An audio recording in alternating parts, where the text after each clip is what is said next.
Non è colpa dell'acqua quello che è successo al Vajont. Qualcuno aveva scritto che un sasso era caduto dentro un bicchiere d'acqua, sembrava quasi responsabilità del sasso e dell'acqua.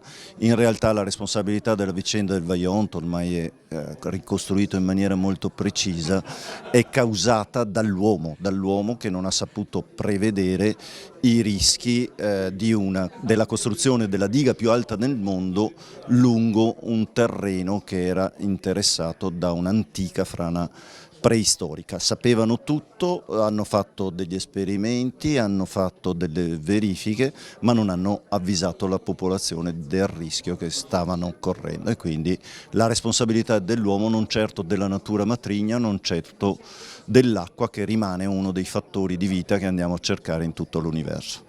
Cosa aggiunge di nuovo la tua ricerca alla verità storica e giudiziaria? Due cose alle quali tengo moltissimo. La prima, le voci del Vajont. Sono andato a leggermi più di 1000 interrogatori di persone del Vajont nella settimana che precede la frana del Monte Toc. Queste testimonianze le ho riportate con un percorso che in qualche modo ci consente di ricostruirlo cronologicamente. Insieme ad Antonio Martini abbiamo fatto questo lavoro di ricostruzione dell'ultima settimana. Sono voci molto belle, molto importanti, sono quelle voci che di solito stanno sullo sfondo della storia.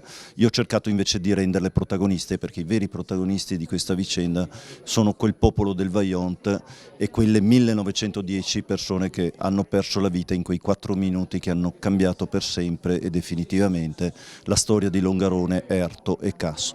In secondo luogo aggiunge una evidenza scientifica enorme, cioè che la scienza è rimasta servita al potere della SADE anche dopo il 9 di ottobre. Persino scienziati che venivano portati su un palmo di una mano, perché erano coloro che avevano scoperto l'esistenza della frana, si rimettono al servizio della SADE e sono in qualche modo coloro che aiutano la SADE nella tesi dell'imprevedibilità dell'evento del Vajont. La terza cosa, forse importante, che va sottolineata è la figura di Lorenzo Rizzato, una figura straordinaria che prende le carte, le porta fuori, dimostrando che la SADE sapeva tutto con 3 anni di anticipo. Ecco, questi 3 elementi forse sono gli elementi di novità che il mio libro ha evidenziato.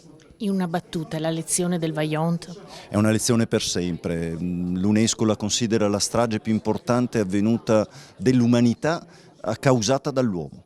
Quindi se l'UNESCO ha determinato che questa è la strage più importante, non dimenticare il Vajont significa farne tesoro e lezione ogni giorno della nostra vita. Non è colpa della natura matrigna, dobbiamo badare ai principi di precauzione e alla necessità che l'uomo metta davanti le vite rispetto ai schei.